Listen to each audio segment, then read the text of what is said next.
What's up, everyone? Technical difficulties take 3 on tonight's YouTube Live. For those of you who have been patient enough waiting around for me, round 3. Not sure if it's actually working or not. Hopefully we get some peeps from the live feed hanging out with us.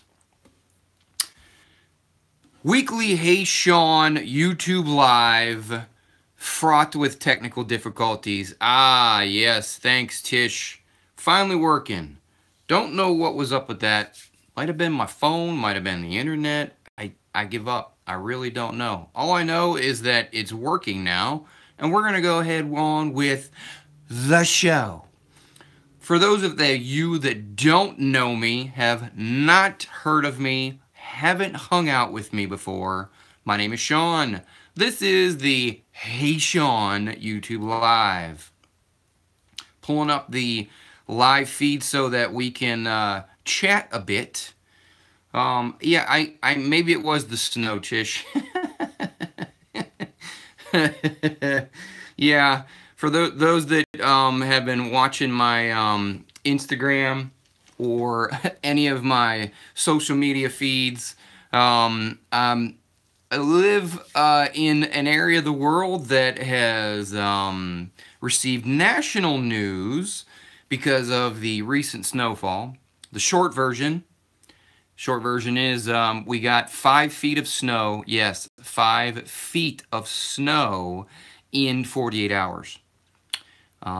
Yeah, you're not supposed to really talk about dates on your videos, but oh well.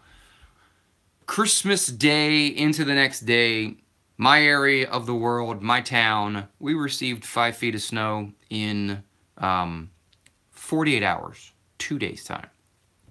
Nonetheless, maybe that was my technical difficulties, the snow, because there's more on the way. Woohoo! Anyway, talking about DNPs and the label calling them doctor. I want to thank everybody who was patient enough to come hang out with me. heysean is just like it sounds. I field questions from the tribe, and they usually start the question with the words, heysean. Today's heysean question on YouTube Live is, what do I think about DNPs or NPs in general being called doctor? This is a touchy subject. It's kind of entertaining to talk about, though. So for those of you that don't know, a nurse practitioner has the ability, can practice as an NP at the bedside or in clinical practice, and they can possess their master's in science of nursing, or they can attain their Doctorate of Nursing Practice, so DNP or MSN. I possess an MSN. The DNP is the terminal degree for a nurse practitioner. Some time ago, there were a couple articles that were produced that brought up the subject of nurse practitioners introducing themselves as doctors. More specifically, a nurse practitioner walks into a patient's room or into an exam room if they're in a primary care office or maybe in a clinic of some sort, and they introduce themselves and, hello, Mr. Smith, my name is Dr. Jones, and I'll be taking care of you today. And I don't know about you, but that seems to be a bit of a misdirection, seems to make things a bit confusing. I feel that anyone that has attained the title and the degree, anyone that's attained a doctorate degree, you've earned the title. You should be called doctor. Case in point, in nursing school, many professors have their PhDs or their DNPs, and if you attained your doctorate or your PhD and you are instructing a class, You will be addressed as Dr. Jones, Dr. Smith, Dr. Bruce, whatever you like to be called. But you have earned it. You can be called doctor. There's no question of that. If you've earned your doctorate, you deserve to be called a doctor. I don't argue that point at all. Here's where things get a little confusing. Here's where the water gets a little muddy. Is how do you feel the patients are portraying us? How do you feel the patients are observing us when we introduce ourselves as, if I'm a nurse practitioner and I introduce myself as Dr. Dent? That patient automatically is going to believe that I am a physician, and they're going to start calling me doctor. And that, I believe, is completely wrong. As a nurse practitioner who possesses a doctoral degree, you are not a doctor in the clinical setting. You are not a physician. You are a nurse practitioner. You do not have the knowledge, the skill, or the experience that a physician has. And to represent that in any other way is flat out lying to your patients. You are misdirecting your patients. You are giving them, you're allowing them to believe something that is completely false. I don't feel that you should introduce yourself as doctor or whatever and then say, but I am not a physician, I am a nurse practitioner. I feel that that's going to confuse your patients even more. It's going to put their minds way out in left field. So if I'm the patient and you introduce me as Dr. Smith, you're introducing yourself as a doctor, but you're not a doctor. You're a nurse practitioner. I'm confused, doctor. Wait, nurse. I'm confused. Are you my doctor or are you the nurse practitioner? And if you're the doctor, are you the physician? Are you? Wait a minute. I'm confused. So who's taking care of me? I don't understand what's going on. As you can see, this can be very confusing, misleading. Yeah, there, ladies, there goes your 15-minute appointment. You're out there trying to explain yourself. No, you have a doctorate. You're not a doctor. So this is where the confusion is. While we as medical professionals completely understand and grasp the difference, patients and the John Q. public general population, they do not understand that. And it is unfair, unrealistic, and just flat out wrong to try and portray it any other way. If you're going to introduce yourself, you can say, I am the nurse. Let me put it to you this way. What does a nurse practitioner have to gain by introducing themselves as Dr. Smith? Why not introduce themselves as, my name is Sean and I'm going to be taking care of you today. My name is Sean. I will be the provider taking care of you today. Because at the bedside, my master's degree is the same thing as that person's doctorate degree. Because Tish is asking, because NP ticketed me because I asked if she was the nurse that was starting my daughter's, having a hard time reading that. So I have decided to utilize my laptop, gang. So I'm going to come over here and read this here. I was going to ask you about this because I had an NP get ticketed. Ticked at me because I asked if she was the nurse that was coming to start my daughter's IV. Mine was in the ER with 8-month-old. Okay, so yes, it's very important that the nurse practitioner clarify their role in the very first sentence when they are introducing themselves to the nurse, to the patient. Sorry, because the patients have no idea. The patients still don't know what nurse practitioners are. And many that think they know what they do don't really know. But to introduce yourself as a doctor is misleading because you are implying, you are insinuating that you are a physician. And this is a very specific scenario. I'm talking about being at the clinical bedside. No other scenario. If you are at the clinical bedside, you should not be introducing yourself as the doctor. You should be introducing yourself as the nurse practitioner, because there is a definite difference. If you want to utilize and use your doctorate degree by calling yourself a doctor in any other scenario and in any other setting other than clinical setting, by all means use it. If you want to sign your checks, Dr. Smith, go right ahead. If you want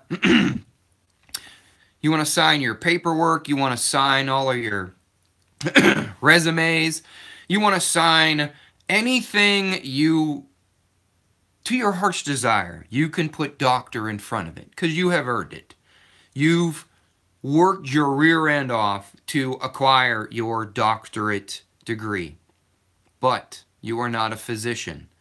And to portray yourself in any other manner is a lie. The foundation of the strength of a nurse, the strength of a nurse practitioner is in the relationship you develop between your patient and you.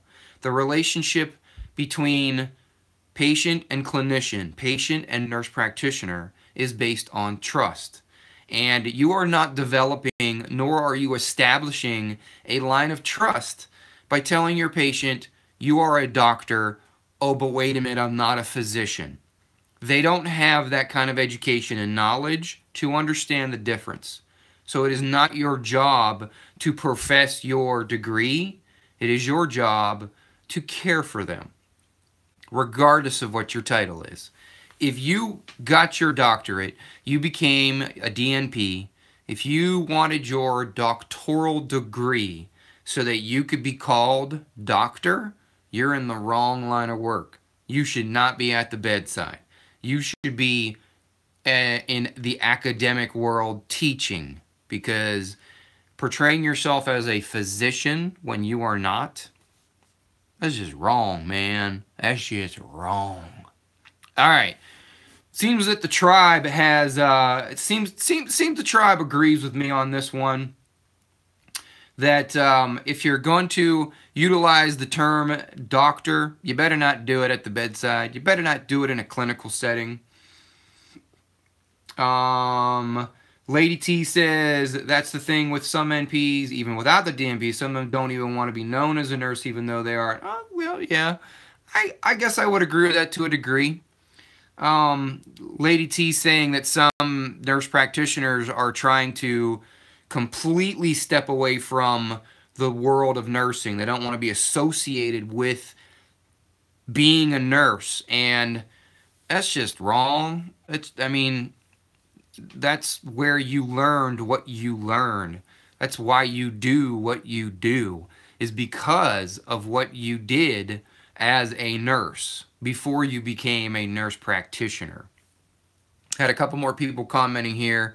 Lady T says, irks when you look at discussion boards and some of these folks are out there blatantly stating, I have no interest in becoming a nurse. I just want to be a nurse practitioner. Well, you know, each to his own. There are going to be bad apples in the bunch no matter what we do.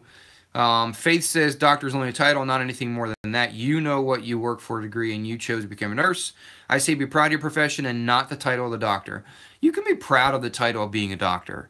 But once again, don't portray yourself as a physician. And I think that's the distinction. You need to make sure that you distinctly differentiate the term doctor with physician. As long as you are not trying to imply one or the other, I don't think there's any harm in it. But if you're implying that one equals the other, then yeah, it's untrue. Completely untrue. Nessa's saying she has a classmate who wants to go directly into nurse practitioner school after obtaining her BSN, not going to forever students. There are, so I think we'll wrap up the DNP call me doctor debate. We're going to move on here because it seems like everybody is interested in talking about those nurses who try to just skip over being a nurse to become a nurse practitioner. This is a very interesting subject. I've had a couple individuals who've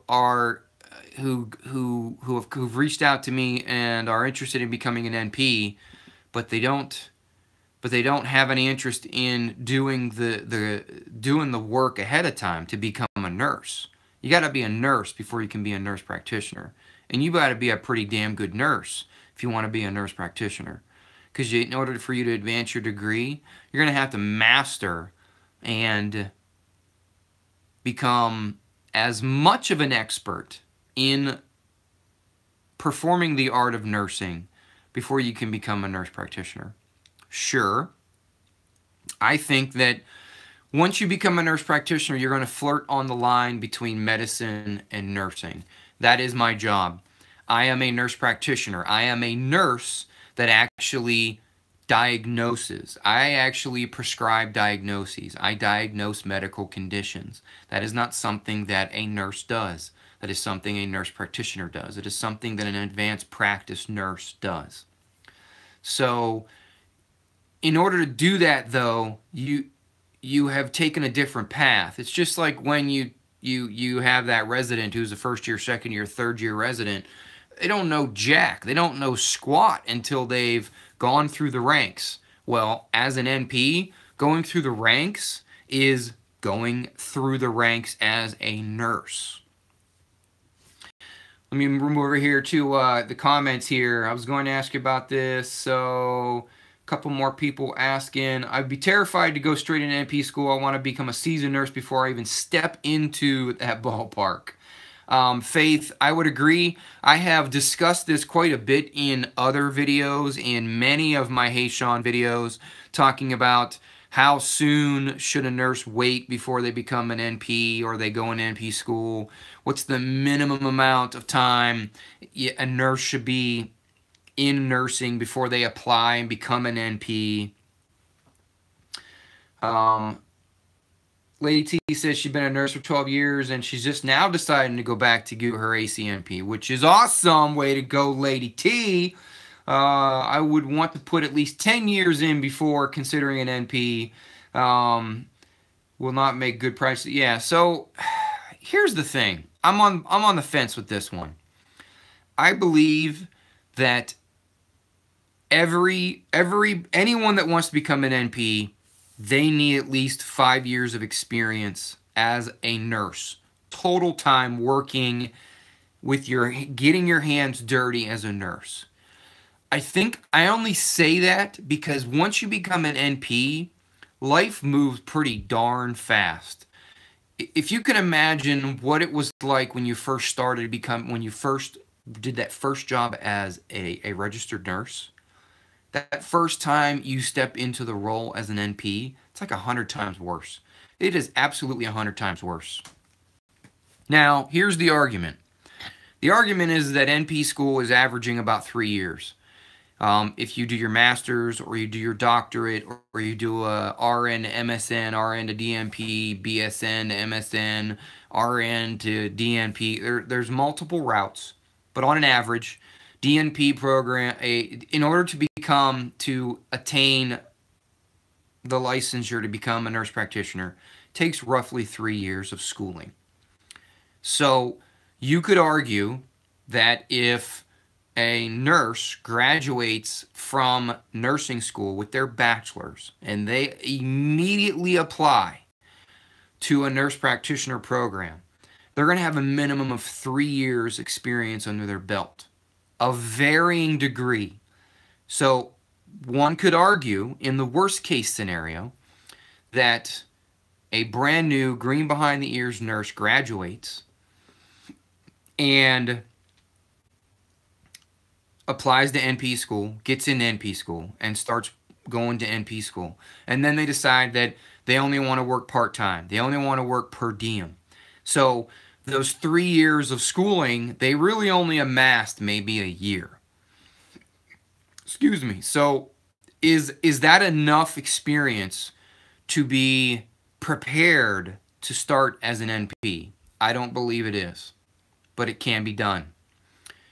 This is the argument of why nurse practitioners can't replace a physician, because nurse practitioners do not have the same amount of education and experience.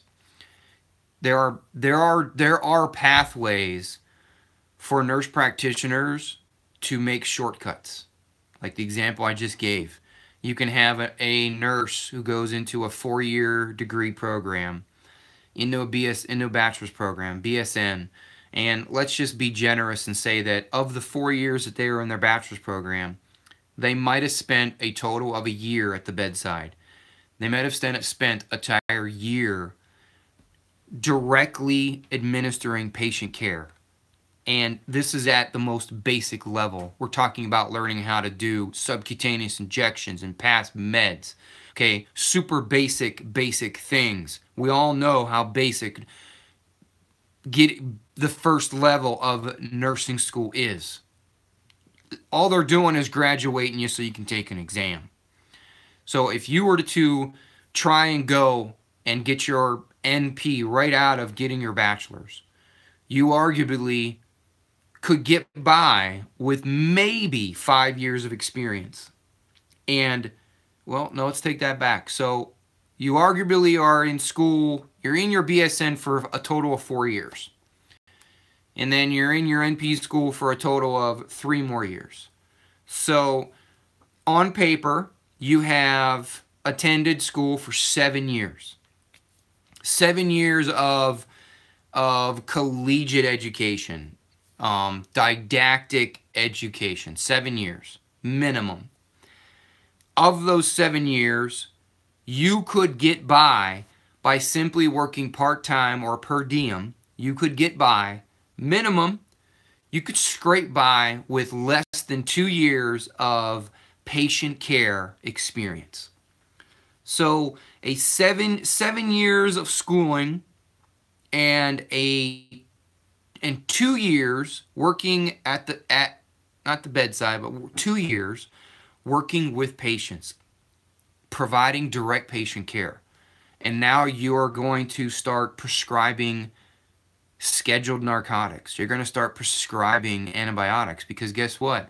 You're now a nurse practitioner. You've taken your exam. You're smart enough to pass the boards. You've qualified. And now you're an NP working in whatever state you decide to work in. I don't know about you, but you are, at that point, one of the most ill-prepared and probably least experienced advanced practice nurses out there, because it ain't going to cut it. I don't care how you want to slice it and dice it. When you become a nurse practitioner, the gravity of responsibility that you have is mind-blowing. It's actually quite scary.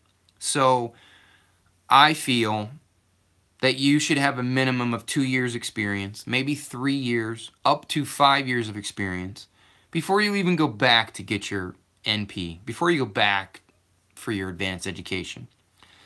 Some of the tribe that's in the live feed is saying that 5 years, 10 years. I had 8 years of direct ICU patient experience, clinical practice before I actually became an NP. 8 or 9 years. So I felt well prepared, and I worked full-time for 7 of those 8 years. I gained an extensive amount of experience working with a variety of patient environments. And I did that on purpose because I wanted to be prepared. And even after I did all of that to prepare, when I started the NP job that I currently work in, holy cow, I can't tell you how overwhelming, how mind-boggling, and how scary that was. So let's take a look back here. Oh, hey, John. Awesome. So John is one of our first super chat donators. So John, thank you very much. And yes, John, you are very welcome for answering your question. For those of you that don't know what super chat is, it is a function on YouTube Live that if you want your question to be on the forefront to be the first question that comes up on the live chat that I can answer, then you can actually donate a set of money. You can donate $5, $10, whatever money you choose, and your question will show up first, and it'll be highlighted in red, and everybody gets to see it. So as we progress with these heysean lives, heysean YouTube lives, I encourage you to use the super chat, because if you want the super chat, you can absolutely donate money and your question will get pushed to the top and I will answer it almost immediately. Let's go scroll back through some of the comments here to see if we can review what everyone's been saying here. So we have Crystal saying that how much would it affect them? ADN program, of course, there are a lot of second career nurses who are a lot older. There's conversation going on about, let's just do this here. Let's see if I can call back here. Keep going, get all the school out of the way, and don't you ever look back. So Nicole is saying that maybe we should, so that she's saying that many of her colleagues are saying that she should do exactly what many others have suggested, that once you get your bachelor's, just keep going. And I would agree with that, but yeah, that's a double-edged sword, Nicole. Good one. Yeah, Nessa, April, I get it. I completely understand. Scrolling back through here, April saying school is not the reality of the situation for sure. Thanks, I've worked in the ER. Completely random question. Chuckleface, what's the difference between a clinical nurse specialist and a nurse practitioner?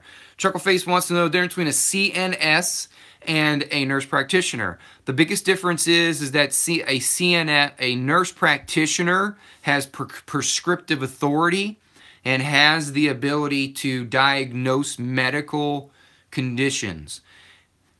CNS and a nurse practitioner kind of, let me see if I can, can't do this. Okay, CNS and nurse practitioner, they kind of start off at the same, they start off in the same pathway at the beginning of their master's program. And right around year 1.5 to 2 years, they split and they go in their own they'll go their separate ways. The nurse practitioner goes into their specific specialty route. For me, that was acute care. That's when you start taking your diagnostic education. You take your diagnostic assessment and diagnosis classes. It's when you take your advanced pharmacology class. And it's when you start doing your clinical practicums. CNSs are educators. They have a master's in education. They are the clinicians who are on the floors. They are the individuals that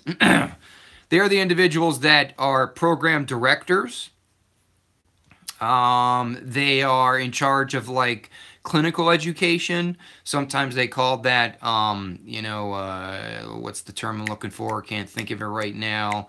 When you have to do your clinical skill testing every year, they are in charge of that. They supervise your CEU education for your unit. Clinical nurse specialists cannot treat patients as a nurse practitioner. They obviously can still work as a nurse. Proficiencies, thank you, Lady T. Total brain fart there. CNSs can work at the bedside. They can work in offices. They can do all sorts of different roles, but they do not prescribe medications and they do not diagnose medical conditions. I had a question from April. Sean, did you do your clinicals at your place of work, or did you have a hustle elsewhere? Did your school consider it as a conflict of interest? I did not do my clinicals where I currently work. In fact, where I currently work, I didn't even know the place existed until I was in my last semester, which was a blessing, a wonderful blessing for me. I did do one of my clinical rotations at a previous employer, so it wasn't that difficult for me. and you're asking, is it a conflict of interest? I feel that it can be, but you got to do what you got to do, sister. If you don't have anywhere else to go, then you go where you can get it done. Because as most NP students will learn the hard way, which is a slap in the face, NP clinical rotations and the arrangement of those rotations are a pain in the rear. They are difficult, they are cumbersome, they are time consuming, and they are completely your responsibility. Unfortunately, clinical rotations as an NP student are nothing like the clinical rotations you have as a registered nurse in a BSN program or even RN program or an ADN program, where it's kind of set up for you. It's pre-formatted for you. There's a certain, electives that you can get, but for the most part, you just have to sign up and show up. As an NP student, you have to make all of those arrangements from start to finish. Everything from finding a preceptor, finding a clinical site. You're going to have to make sure that all the paperwork is in place, not only from the institution's perspective, but from your preceptor's perspective. Do they have the credentialing? Do they have the privileges? It's a nightmare. It's an absolute nightmare. And I guess I didn't realize how much of a crutch this is in the educational formatting of nurse practitioners. It's absolutely amazing how horrible this is. So April, you do whatever you got to do, sister. Foxy Roxy says, thanks, appreciate your videos. Got to go to ACLS modules. Hey, enjoy. Glad to see you're advancing the education. How do you get to highlight names like that? I always see other people do it and don't know how. Highlight names. I don't know what you mean there, Lady T. I think what you're talking about is the super chat that John had paid for. So, if you're willing to pay for a super chat, you can get your name highlighted. But I don't know what you mean by having your names highlighted any other way. So, Julie says, I heard one girl got her NP and $200K in debt and don't want to be a nurse anymore. That's the reason why 3 years experience is necessary. Wow, Julie, that's a horrid story. Horrid. $200K? Yeah, that could be legit. $200K could be legit. Someone addresses you, your name gets highlighted too, so you can respond. Yeah, I don't know how. I don't know what you guys are talking about. Maybe somebody can clue me in on that one. That's the beauty of being a nurse and becoming an NP, is that I feel you should get the experience as a nurse so that you can figure out what your wants and your don't wants are. You can figure out what you love and what you hate. You can figure out what you are willing to put up with and what is absolutely not negotiable. You can figure out why you enjoy one area and not another area. You can figure out why certain nurses are BFFs for you while other nurses drive you up a freaking wall. You can figure out how you are what kind of rapport you're going to have with providers and docs.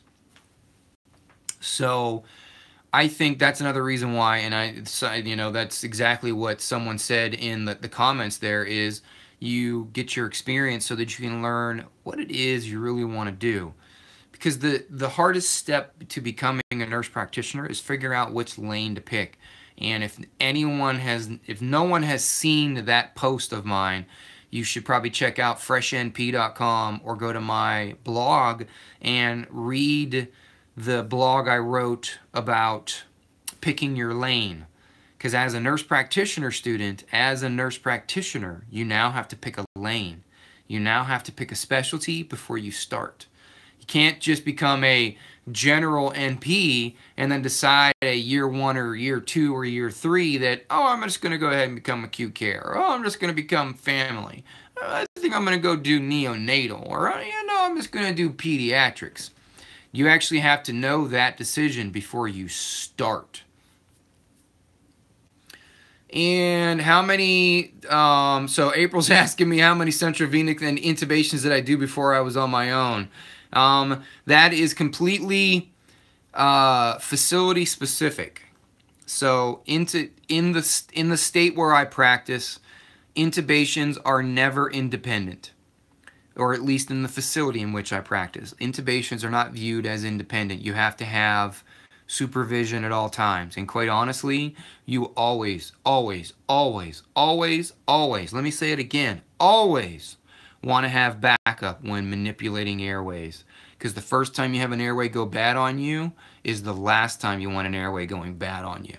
You want somebody smarter than you and more skilled than you, a reach away from you when you are doing airways. So, healthy, wealthy, and stealthy saying that unless you're in a helicopter. So, the central venous lines in my facility, they wanted you to do 10 per site. So they wanted you to do 10, 10, 10, 10, 10, 10 before you moved on to the next level of supervision. So April, there are levels of supervision. You have direct supervision, which means they are shoulder to shoulder with you in the room. And then you have generalized supervision where they are a phone call away, or they're in the building or in the unit, those kind of things. So there's level of supervision. And quite honestly, it's sort of just like when you become a nurse. Don't push the supervision away until you are absolutely 100% comfortable in your skills. I've been doing this for 5 years, and I still wave the hand and go, whoa, whoa, I need help. Whoa, whoa. So don't get too bogged out on that, April. Chuckle face, you're glad. What do I know about ERNPs? Mon Cherie, interesting name. Mon Cherie's asking about ERNPs. What I can tell you about ERNPs is that they don't do as much as you think they do. They do a lot of the grunt work. They do a lot of the busy work. They do a lot of the scuttle work, because in the ER, most of the sickest patients, most of the action is being performed by the physicians, the residents, the fellows, the residents in training. That's who gets most of the trauma excitement. So I will tell you that is that you know, ERNPs, it's not as exciting as you think it is. So I would highly suggest you job shadow an NP in the ER, and then job shadow an NP in the ICU, and see which one does more.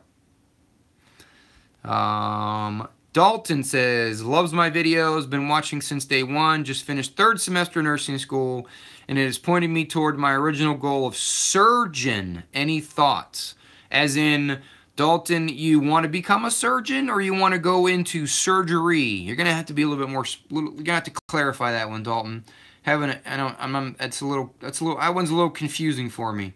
You're in nursing school, but you want to be a surgeon.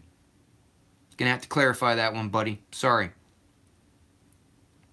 What else we got going on here? Lady T, can't see the highlights. Talking about highlights. You guys are talking about tags. Trying to scroll back through here and see if I can see anything else. Moncherie's asking, how do you stay motivated to become a nurse practitioner when you were a BSN student like me? I wasn't, so Moncherie, I didn't know I wanted to become a nurse practitioner until afterwards. Ding, ding, ding. I didn't even know what a nurse practitioner was until after I was practicing at the bedside. I was actually a nurse almost 2 years before I actually saw what a nurse practitioner was and what they did. And the minute I saw what a nurse practitioner could do in the ICU, I was hooked. I couldn't let it go. It was in my brain from that point forward. Now ask me how much longer it took before that happened.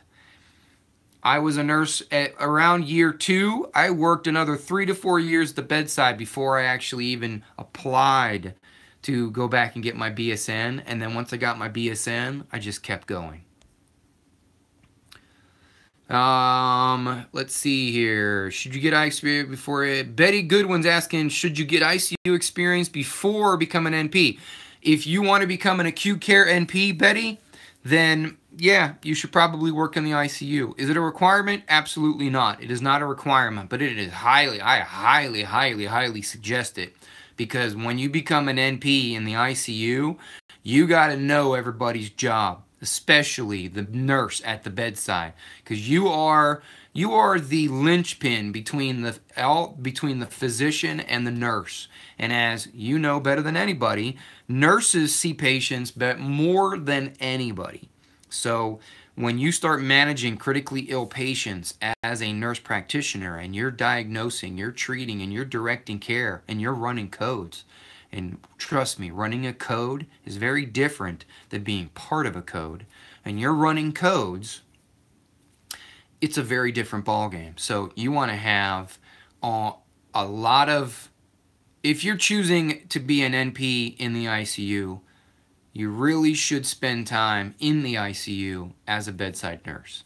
It would behoove you greatly. Julie's answering a couple questions here. Julie says our hospital has ER NPs. Crystal was saying that she has NPs in her ER.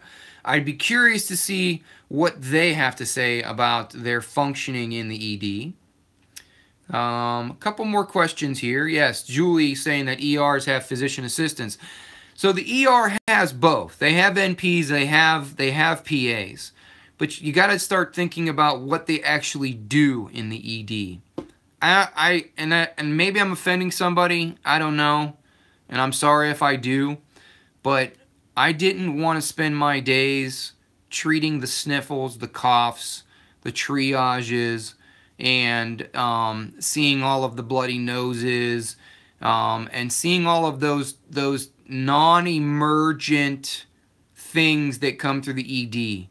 I didn't want to be the H&P machine, and what that is a history and physical. It's the history and physical that everybody sees when a patient comes in. I didn't want to be an H&P machine. I didn't want to be a progress note transcriber. I actually wanted to actually perform and do things. I wanted to be in the excitement. I wanted to be in the mix, get my hands dirty. And in the ICU, I get to do that. In the ED, I didn't see NPs doing that. I didn't see PAs doing that. Yeah, so Healthy, Wealthy, and Stealthy saying that NPs in their ED, they handle all the non-emergent, busy work things. And I hate to say that and minimize NPs that are in the ED, but I mean, it is. That's what they do. It sucks. As an ICU NP, I do the admissions, the discharges, the transfers. I diagnose and treat the illnesses, everything from COPD exacerbation all the way to cardiogenic shock. I intubate. I do A-lines. I do central lines, dialysis catheters. I do chest tubes. I do thoracentesis. I do paracentesis. You name it, I do it. I run codes. I do therapeutic bronchoscopies. I do all of those things on top of managing the ICU and everything that goes along with it. Think about the sickest of your sick patients as a bedside nurse in the ICU. And guess what? I manage and I direct that care. I seek the supervision. I seek the supervision of my attending physician at all times.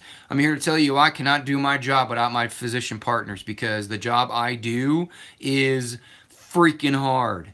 And many of the things that I encounter are way over my head, way over my scope of practice, and way beyond my training and education. So I utilize my physician partners like you wouldn't believe, but I work with them collaboratively. I still get to do all the exciting stuff. I get my hands dirty. When you walk into the ICU, I'm directing care. I'm placing orders. I'm supervising my nurses. When there's a code on the floors, I help respond to them. There are many a times when I run a code by myself, because guess what? I'm it. So I've done cardio versions. I take care of balloon pumps. I take care of impella pumps.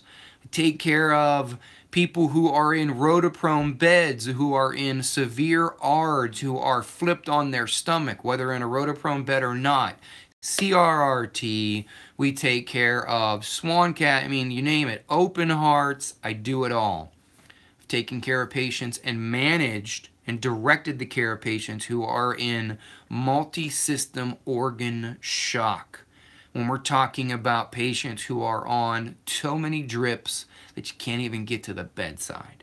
And I'm helping manage and direct that care. I'm making those decisions. That's why I do what I do. So, let's scroll back through the questions one more time here. Dalton say, I originally wanted to become a surgeon, decided it wasn't worth it, went into nursing, saw exactly how hard it is, realized that surgery was still my passion, patient care isn't my thing. All right, Dalton. Hey, I'm glad to see that you know what you want, what you don't want. You're still early in your nursing career, so I will tell you that my opinion, my decision on what to do as a nurse changed 3 times in my first go-round of nursing school. So I'm glad to see that you are whittling down what you like and what you don't like. If you're interested in surgery, I would figure out some way, somehow, to get your fingers, to get your hands in there. As a entry-level nursing student, you're going to get, I think, 1 rotation of surgery. I don't know. It's been a hot minute. But I would consider maybe getting hired into a hospital system, working in the surgery department, or just job shadowing. Frickin' volunteer, man. Show up at the desk and say, listen, I want to learn. I want to volunteer. I want to volunteer 8 hours a week. Can I come in for 4 hours and shadow a nurse? Shadow the scrub nurse? Can I shadow the circulating nurse? Can I go shadow somebody in the PACU? Put me to work. Put me in, coach. You got to get aggressive. You got to get aggressive and you got to get resourceful. You got to think outside the box. Lady T says she enjoyed working with ACMPs, work with them when they're in the cardiothoracic ICU. Boom! Love it. I work in one of many ICUs, and cardiothoracic is one of them. Healthy, wealthy, and stealthy. Speaking of which, healthy, wealthy, and stealthy. If we're gonna have this conversation week after week, you're gonna have to give me a better name, because I can't keep healthy, wealthy, and stealthy. That's just too long. It doesn't roll off the tongue very well. You're gonna have to give me a name. You're gonna have to give me a nickname. I'm gonna create a nickname for you. So you're gonna have to work with me, okay? Betty's asking, which is best, online school only or classroom only NP school? Healthy, wealthy, and stealthy. Michael, I am gonna do my best to try and remember that. Thank you. Betty's asking, which is best, online school only or classroom only NP school? I will always default to the traditional classroom because of the way that I learn. I also feel that you miss key portions of your didactic education by simply doing it online. I'm not saying that it's not wrong, that you won't get the same amount of education and training, because NP school is like RN school. The magic is in the mess. The magic is in the clinical rotations. That's where you actually learn and apply what you learn. Classroom is classroom. If you can learn what you need to learn appropriately online, the same way that you would learn in a traditional classroom, then by all means, let her rip. You can do it all online. Here's the caveat. As April will point out to you when it comes to NP school clinical rotations, let's say, for instance, you apply to an NP school that is completely online. You live in the state of Ohio, and your NP school online program is based in Montana. 2 completely separate ends of the United States, the continent, Ohio and Montana. You do the first year or 2 of online classes, you're kicking it, you're killing it, you're doing great, and all of a sudden you gotta do your NP clinicals. And Your school is not physically located anywhere near you. So guess who has to arrange every single NP clinical rotation? You do. Yours truly. You're going to have to arrange everything. Everything from your first physical assessment all the way up to your senior practicum, which is roughly 1, 2, 3, 4, 5, which is roughly 5 or 6 different clinical rotations. So every online program is a little different. April is explaining what some of them do. Every online program has a little bit different arrangements. They have school in California has arrangements with physical schools in Pennsylvania and vice versa. But you as the student will have to do a lot of the legwork, which is cumbersome, tiring, and stressful. You're not only going to have to learn what you need to learn in school, but now you're going to have to play communicator with the school, the preceptor, your clinical instructor, the facility in which your clinical instructor is, the facility in which your preceptor is, the facility in which that you are getting your education. You're going to have to communicate with all of those separate entities so that you can figure out how to achieve the education that you need to achieve. It's a big pain in the rear. Have I not mentioned how NP clinicals are a big pain in the rear? Exactly. April is perfectly stating that, and if you can't make the arrangements, then it's tough luck. Students don't have a lot of support, and I'm learning that there are some online services you can pay for, which is sad that students have to pay for an additional service to get clinical rotations. In retrospect, I was super lucky with the clinical rotations I got. I was super duper duper lucky. All right, we're coming up on an hour. So the live stream, I leave these on the record. So I don't know how many people actually listen to the entire hour after it's been recorded. Pretty sure they don't, but they'll be up anyway. I think David had a question. Hi, Sean. I'm in nursing school and I find so much inspiration from your videos. Aw, well, thanks, David. I want to wrap up by reminding everybody who's in the live feed, anybody that made it this far in the recording, that I have a Patreon page. I really hope that you will contribute and donate to my Patreon page. Doesn't take a whole lot of money, but your support will actually help me create even more cooler stuff online. Also will offset some of my online fees, as well as probably give me a couple product upgrades. So if you enjoy any of the stuff that I create online, I would absolutely love for you to visit my Patreon page and maybe click the donate. And at the very least, if you become part of my Patreon community, you're going to get access to the private feed that is on my Patreon page that only you can see if you are a member, if you are a patron. So really hope that if you're listening to this, you pass this on. Hope that you'll become a patron on my Patreon page and help support my creative efforts, because I absolutely love doing this stuff for you guys. I absolutely love answering your questions. Please make sure you submit your questions to me either here on this platform.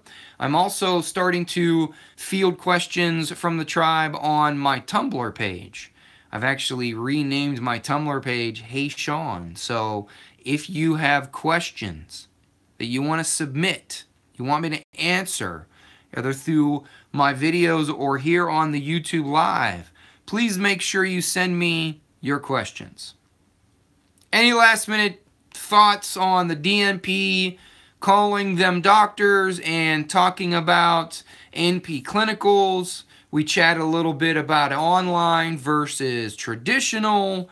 Want to thank Julie and April and Lady T, Nessa. We had Mon Cherie, and I had Betty. Who else was in there? David, and Trying to see if anybody else, and of course, Michael, healthy, wealthy, and stealthy. Michael, thank you all for joining me on the live feed. Pass it on to your fellow nurse brothers and sisters every Friday, 8 p.m. Eastern Standard Time. Hey Sean, YouTube Live. What do I say at the end of every video? Make sure you check your own post first.